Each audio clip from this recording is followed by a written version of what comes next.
এই আমাৰ ফেৰ'ইং সেকশন ইয়াতে পোৱালিবিলাক আছে এই ফেৰ'ইং সেকশনত এইজনী দুদিন আগত পোৱালি দিছে আৰু পোৱালি দিয়াৰ ঠিক এসপ্তাহৰ আগত আমি ইয়াত আনো এই কলা হেমচাৰ মাইকীজনী এতিয়া তাই পোৱালি দিবলগীয়া আছে এই মাহৰ ভিতৰতে এইজনী আজি পোৱালি দিছে আজি তাই 14টা পোৱালি দিছিল তাৰে এটা মৰা ওলাইছে বেছি পোৱালি হোৱাৰ কাৰণে পোৱালিৰ সাইজটো অকমান সৰু এই আইজনী তাইৰ অলৰেডি পোৱালিবোৰ ডাঙৰ হৈছে আমি এমাহত পোৱালিবিলাক মাকৰ পৰা অতৰাও তাই হেমচায়াৰ আৰু লাৰ্জ হোৱাইটৰ ক্ৰছ হয় এইজনী প্ৰেগনেণ্ট তাইও দিব এই মাহৰ ভিতৰতে এইজনী দেখিছে তাই অলমোষ্ট 16 তাৰিখে তাইৰ ডিউ ডেট তো এনি টাইম দিব পাৰে তাইৰ হেৰি নামি গৈছে দেখিছে আপোনালোকে গাখীৰৰ বাবিলাক অলমোষ্ট সুচৰি গৈছে এয়া পোৱালি আমি উইন কৰি পেলাই নাৰ্সাৰী কম হোৱাৰ কাৰণে ইয়াতে ৰাখিব লগা হৈছে এই পোৱালিবিলাক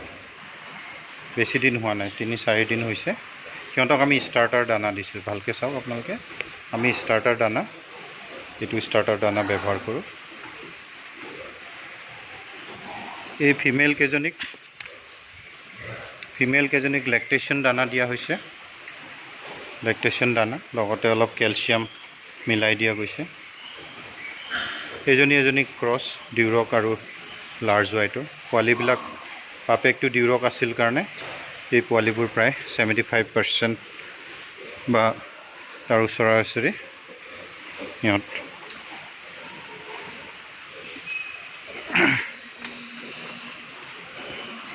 এই এজনী তাইও পোৱালি দিছে বেছি সময় হোৱা নাই তাইৰ পোৱালি দিয়া 2 দিনমান হৈছে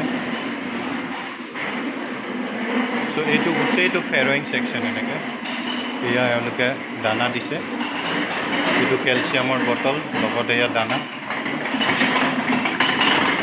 এয়া এগেইন ডিউৰক ক্ৰছ পোৱালি